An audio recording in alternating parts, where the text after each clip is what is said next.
আখি 5 মিনিটের মধ্যে নাস্তা শেষ করে আয়, আমি গাড়িতে ওয়েট করছি। তখন আখি ক্লাস 6-এ পড়তো।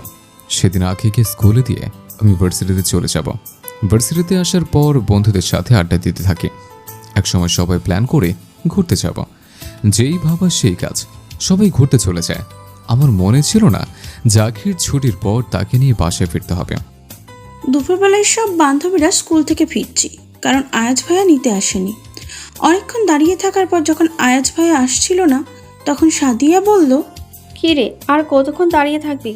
তোর ভাই তো আসছে না, চল আমাদের সাথে চলে আয়। আমিও ভাবলাম আর কতক্ষণ এভাবে দাঁড়িয়ে থাকবো, তার থেকে চলে যাওয়াই ভালো। তখন থেকে মাঝপথে অচেনা এক লোক এসে আমাদের সামনে এসে দাঁড়ালো আর জিজ্ঞাসা করলো, তোমাদের মধ্যে আখিকে? আমিও বললাম, জি আমি। কেন, কি হয়েছে? আসলে তোমার সাথে একটু কথা আছে, আসলে একটু আলাদাভাবে কথা বলতে হবে। না, যা বলবেন এভাবে সরাসরি বলেন, কারণ আয়াজ ভাইয়া মানা করেছেন যেন অপরিচিত কেউ কিছু দিলে যেন তা গ্রহণ না করি, বা কেউ ডাকলে যেন না যায়। কিন্তু লোকটি বারবার জোর করছে যেন তার সাথে যাই। অনেক ইম্পর্টেন্ট কথা নাকি, না হলে নাকি অনেক প্রবলেম হয়ে যাবে। আমিও ভাবলাম হয়তো কোনো ইম্পর্টেন্ট কথা থাকলেও থাকতে পারে, তাই আমি বললাম, আচ্ছা চলুন। এরপর লোকটা আমাকে নীরব জায়গায় নিয়ে আসলো। আপনি আমাকে এই কোথায় নিয়ে আসলেন? বলতে না বলতে লোকটা আমার মুখে একটা রুমাল চেপে ধরলো। এরপর আর কিছুই মনে নেই। যখন জ্ঞান ফিরল, নিজেকে একটা বদ্ধ ঘরে আবিষ্কার করলাম, হাতে পায়ে দড়ি বাঁধানো। রুমটার চারিদিকে মাকড়সার জাল আর তেলে পোকা ইঁদুরে আনাগোনা। এবার ভয়ে কেঁদে দিলাম আর চিৎকার করতে লাগলাম, কে আছো? আমাকে খুলে দাও, আমি আর বাসায় যাব। আম্মু, ভাইয়া, তোমরা কই? কি হলো, 3টা বেজে গেল, মেয়েটা এখনো ফিরছে না কেন? এদিকে রোজিনা চৌধুরী চিন্তা করতে লাগলো, ছেলেটাও তো বাড়ি ফিরলো না। দেখি আয়াজকে একটা ফোন করে। কি হলো, হঠাৎ আম্মু ফোন দিল? হ্যালো আম্মু, আসসালামু আলাইকুম। ওয়ালাইকুম আসসালাম। কিছু বলবে আম্মু? হ্যাঁ রে, তুই আর আখি এখনো বাসায় ফিরলি না কেন? 3টা বেজে গেল, মেয়েটাও এখনো বাসায় ফিরলো না, তুইও ফিরিসনি। তোরা কি কোথাও গিয়েছিস? ও শিট, আম্মু আমি রাখছি। ও মাই গড, আমার তো মনে ছিল না। তাড়াতাড়ি করে বাইক নিয়ে আগের স্কুলের দিকে রওনা হলাম। কিন্তু গিয়ে যা দেখলাম, যা শুনলাম, মাথাটা যেন ভো ভো করে করছে। পুরো স্কুল ফাঁকা, কোথাও কোনো স্টুডেন্ট নেই। মেয়েটা গেল কোথায়? আম্মু যে বললো বাসে যায়নি, তাহলে কি? না না, এসব কি ভাবছি? মনের ভিতর অজানা ভয় যেন করে করে খাচ্ছে। হয়তো বাসায় গেছে। আমি একটা ফোন করে দেখি। ফোনে আম্মু যা বলল তা শুনে ফোনটা মাটিতে পড়ে গেল। আখি বাসায় যায়নি। আমি গাড়ি নিয়ে শহরের চারদিকে খুঁজে বেড়াচ্ছি, আর আখির ছবি দেখে সবাই কাজ করছে কোথাও দেখেছে কিনা, কিন্তু কেউই বলতে পারছে না। হঠাৎ আখির ফ্রেন্ডসদের কথা মনে পড়ে গেল। ওদের সাথে যোগাযোগ করে যা শুনলাম, তাতে যেন কান গরম হয়ে গেল। রাগে চোখ দুটো লাল হয়ে গেল। পুলিশ কমপ্লেন করলাম আর বললাম যত তাড়াতাড়ি সম্ভব ওই কুত্তার বাচ্চাকে আমার সামনে চাই, নয়তো আপনাদের কী হাল করব আমি নিজেও জানি না। বাসায় যখন আমাকে একা ফিরতে দেখলো, মা হন্তদন্ত হয়ে আমার কাছে এসে জিজ্ঞেস করলো, কি রে বাবা, একা ফিরলি কেন? আমার মেয়ে কই? আয়াজ কোনো জবাব দিতে পারলো না, শুধু মাথা নিচু করে রইল। কি হলো, কথা বলছিস না কেন? নেই। নেই মানে? রোজিনা চৌধুরী অবাক হয়ে জিজ্ঞাসা করলো। তারপর আয়াজ পুরো ঘটনা খুলে পড়লো। এই মেয়ে, এভাবে চেঁচাচ্ছিস কেন? আমি কোথায় আর কে আপনারা? আমাকে কোথায় আটকে রেখেছেন? আমি বাসায় যাব। কাঁদতে কাঁদতে ভালোভাবে কথাও বলতে পারছি না। চুপচাপ, একদম চুপ, কোনো কথা নাই। তুই এখন আমাদের খাঁচায় বন্দি, চাইলেও পালাতে পারবি না। প্লিজ আমাকে যেতে দিন। আমি আপনাদের কি ক্ষতি করেছি? তুই তো আমাদের সোনার ডিম পাড়া হাঁস, তোকে কিভাবে যেতে দেয়? প্লিজ আমাকে ছেড়ে দিন। কেউ আছো, আমাকে বাঁচাও। এভাবে চিল্লাতেই থাকি।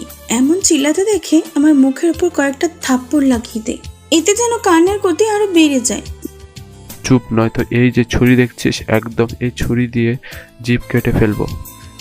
ভয়ে আমি এবার কুটিয়ে গেলাম, কিন্তু ফোপানি যেন থামছেই না। এই চৌধুরী বাড়িতে ফোন লাগা। আয়াজদের বাড়ির ল্যান্ডফোনের কল আসতেই আলতাফ চৌধুরী রিসিভ করলেন। হ্যালো, কে বলছেন? আমি কে না জানলেও চলবে। আপনার আমাদের ভাগ্নিকে ফিরে পেতে চাইলে কালকে জায়গায় 1 কোটি টাকা নিয়ে হাজির হবেন, নয়তো বুঝতেই পারছেন কি হাল করব আপনার ভাগ্নির। আকিমা, কোথায় আমার মেয়েটা? আয়াজ আখির নামটা শুনে দৌড়ে বাবার কাছ থেকে ফোনটা কেড়ে নিল আর অস্থির গলায় বলল, আঁকি আঁকি কোথায়? আরে রিল্যাক্স রিল্যাক্স, এই নিন কথা বলুন। আখির সামনে ফোন ধরতেই, ভাইয়া কোথায় আপনি? ওরা আমাকে খুব মারছে। বুকটা জানা ফেটে যাচ্ছে কথাগুলো শুনে। কিচ্ছু হবে না তোর, আমি আছি তো। Hello hello. টাকাটা নিয়ে জায়গা মতো পৌঁছে যাবেন, নয়তো লাশও খুঁজে পাবেন না। কুত্তার বাচ্চা, তুই যদি একটা ফুলে টোকা দিয়েছিস তো তোর কি হাল করব আমি নিজেও জানি না। হ্যালো। ওইদিকে মেয়ের কিডন্যাপের কথা শুনে হাসান রহমান আর নুরি রহমান বাসায় বসে থাকতে পারলেন না। নুরি রহমান তার বোনকে জড়িয়ে ধরে কান্না করতে থাকে আর বিলাপ করতে থাকে। এদিকে আজিফাও এক কোণে দাঁড়িয়ে চোখের জল ফেলতে থাকে। হ্যালো পুলিশ অফিসার, আপনাকে একটা নাম্বার দিচ্ছে, ওটা ট্র্যাক করে দেখুন। এই মুহূর্তে একটা কল আসছে। জি মিস্টার আয়াজ, আপনি আমাদের পুরো ঘটনা খুলে বলুন। তারপর আয়াজ সব কিছু তাদেরকে খুলে বলল। ওকে মিস্টার আয়াজ, আমরা যথাসাধ্য চেষ্টা করছি। কিছুক্ষণ পর যখন পুলিশ অফিসার কল করে জানলো যে নম্বরটা নাকি বন্ধ হয়ে আছে, কোনো লোকেশন পাওয়া যাচ্ছে না, এদিকে গুন্ডাগুলো সব বসে বসে তাস খেলছে আর ড্রিঙ্কস করছে। আখি চিল্লানিতে যেন তারা ভীষণ বিরক্ত। ছেমরি, চুপ থাকতে বললি নাই? বস, এই মেয়ে মনে হয় থাকবে না, তার চেয়ে বরং মুখটা বেঁধে দেওয়া ভালো। তাই কর। এরপর একটা লোক এসে মুখে একটা কাপড় বেঁধে দেয় আর ওরা ওদের মতো পূর্বের ন্যায় ফিরে যায়। রাত তখন গভীর। আমি দীর্ঘক্ষণ মুচড়ামুচড়ি করার ফলে ডান হাতের বাঁধনটা কিছুটা লুজ হয়ে যায়। আমি একটু গায়ের বল প্রয়োগ করে টান দিতেই হাতের বাঁধন থেকে খুলে চলে আসে। এবার আমি ডান হাত দিয়ে বাম হাত খুলে ফেলি। মুখের বাঁধনও খুলে চারিদিকে চোখ বুলিয়ে দেখি গুন্ডাগুলো ঘুমোচ্ছে। আমি মনে মনে ভাবলাম, এই সুযোগ, আমাকে পালাতে হবে। আমি আস্তে আস্তে পা টিপে টিপে দরজার পাশে গেলাম। আস্তে করে দরজাটা খুলে বের হয়ে যেতেই পায়ের সাথে কিছু একটার মধ্যে বেঁধে নিচে পড়ে গেলাম। আর উপর থেকে স্টিল জাতীয় কি একটা ধুম করে পড়লো, যার বিকট আওয়াজে ওই লোকগুলো জেগে গেল। আর আমাকে পালাতে দেখে তাদের চেহারায় যেন হিংস্রতা ফুটে উঠেছে। আমি আর কিছু না ভেবে কোনো রকম উঠে দৌড়াতে লাগলাম, কিন্তু বেশি দূর এগোতে পারলাম না। খপ করে আমাকে ধরে ফেললো, আবার আমাকে ওই গোডাউনে নিয়ে নিচে ধাক্কা মেরে ফেলে দিল। আর পাশ থেকে একটা চাবুক নিয়ে হাতে পেঁচিয়ে বলতে লাগলো, এত সাহস, আমার আস্তানা থেকে পালাতে চেয়েছিস, এর শাস্তি তো তোকে পেতে হবে। বলেই চাবুকটা দিয়ে বেধড়ম বাড়ি দিতে লাগলো। প্লিজ আমাকে ছেড়ে দিন, আমি আর পালাবো না, আমাকে মারবেন না। কিন্তু তাদের যেন কোনো হুঁশই নেই, মেরে রক্তাক্ত করে হাত পা বেঁধে নিচে ফেলে রাখলো। আমি নিথর হয়ে পড়ে আছি, নড়ার শক্তিটুকুও নেই। একসময় ওই অবস্থাতেই জ্ঞান হারালাম। স্যার, আমার মাথায় একটা বুদ্ধি আছে। তারপর পুলিশ অফিসারকে সে তার প্ল্যানটি খুলে বলল। বাহ, গুড আইডিয়া। ওকে, কালকে রেডি থেকো। পরের দিন আয়াজ ও পুলিশ অফিসার সহ তাদের বলা জায়গাটিতে চলে গেল। সেই জায়গায় আয়াজ টাকা নিয়ে দাঁড়িয়ে রইল। হঠাৎ আয়াজের ফোনে একটা মেসেজ আসলো আর মেসেজটিতে লেখা ছিল, আমাদের লোক পাঠাচ্ছি, টাকাটা ওর হাতে তুলে দিন আর জায়গা থেকে মেয়েটাকে নিয়ে যাও। খবরদার কোনো চালাকি করার চেষ্টা করবেন না। আয়াজ টাকাটা লোকটার হাতে তুলে দিল। তাদের সেন্ড করা লোকেশনে চলে যায় আর পুলিশ অফিসার তাদের গ্যাং নিয়ে অপারেশন শুরু করে দেয়। যে লোকটা টাকা নিয়ে চলে যায়, পুলিশ সেই লোকটাকে ফলো করতে থাকে। তার আগে সিভিল থাকা লোকটা আর ডাউট করতে পারেনি। পুলিশ ওদের আস্তানায় পৌঁছে চারদিকে তাকাতে গিয়ে ফেলে আর পুলিশ তাদের কাজে সক্ষমও হয়। আর আয়াজ তাদের যে টাকাটা দিল ওইগুলো জাল নোট ছিল। সেখানে গিয়ে দেখে আখি মাটিতে রক্তাক্ত অবস্থায় নিথর হয়ে পড়ে আছে। আয়াজ দৌড়ে গিয়ে আখিকে বুকে নিয়ে ডাকতে থাকে, কিন্তু আখির কোনো হুঁশ নেই। প্রাণ পাখিটা এই অবস্থা দেখে অজান্তেই চোখ বেয়ে পানি পড়তে থাকে আর চোখে মুখে হিংস্রতা ফুটে ওঠে। আয়াজ আর দেরি না করে আখিকে কোলে উঠিয়ে নিল আর হসপিটালে চলে গেল। ডক্টর এসে আখিকে কিভাবে নিয়ে গেল আর আয়াজ সে তো আর নিজের মধ্যে নেই। সে থানায় গিয়ে লোকগুলোকে এমন পিটানি পিটিয়েছে, শুধু শরীর থেকে আত্মাটা বের হয়ে যাওয়া বাকি ছিল। পুলিশ এসে না থামালে হয়তো লোকগুলোকে মেরেই ফেলতো। ডক্টর ভিতর থেকে বের হয়ে আসতেই আজিফা দৌড়ে গিয়ে জিজ্ঞাসা করলো, আমার বোনের কি অবস্থা? জি আলহামদুলিল্লাহ, আগের থেকে বেটার কিছুটা, তবে এখনও জ্ঞান ফিরেনি, ঘন্টাখানেক পরেই ফিরবে। রোজিনা চৌধুরী আর নুরি রহমান যেন স্বস্তির নিঃশ্বাস ফেলল। সবাই ভেতরে গিয়ে আখিকে দেখে আসলো, আর হাসান রহমান মেয়ের পাশে বসে আস্তে আস্তে মাথায় হাত বুলিয়ে দিতে লাগলো। আয়াজ এসে দরজার পাশে দাঁড়াতেই সবাই ধীরে ধীরে বেরিয়ে গেল। আয়াজ গিয়ে আখির মাথার পাশে বসলো আর হাতটি কোলে নিয়ে একটা চুমু দিল আর বলতে লাগলো, আমাকে ক্ষমা করে দিস তুই। আজকে আমার ভুলের কারণে তোর এই অবস্থা। চিন্তা করিস না, যারা তোর এই অবস্থা করেছে তাদের কঠিন শাস্তির ব্যবস্থা আমি করছি বলে আখির কপালে চুমু দিলাম আর আখির হাত ধরে ওভাবেই বসেছিলাম। সকালে জ্ঞান ফিরে দেখলাম কেউ একজন আমার হাতটা শক্ত করে ধরে আছে। আমাকে নড়েচড়ে উঠতে দেখে ভাইয়া বলে উঠল, কেমন লাগছে এখন? ভালো ভাইয়া। বলে উঠতে চাইলেই ব্যথায় আজ ভাইয়া অস্থির হয়ে বলে উঠল, আরে উঠছিস কেন? অসহায় চোখে ভাইয়ার দিকে তাকালাম। ভাইয়া বুঝতে পারলো আমি কিছু বলতে চাইছি। আজ ভাইয়া নরম গলায় বলল, কি হয়েছে? ভাইয়া অনেক খিদে পেয়েছে।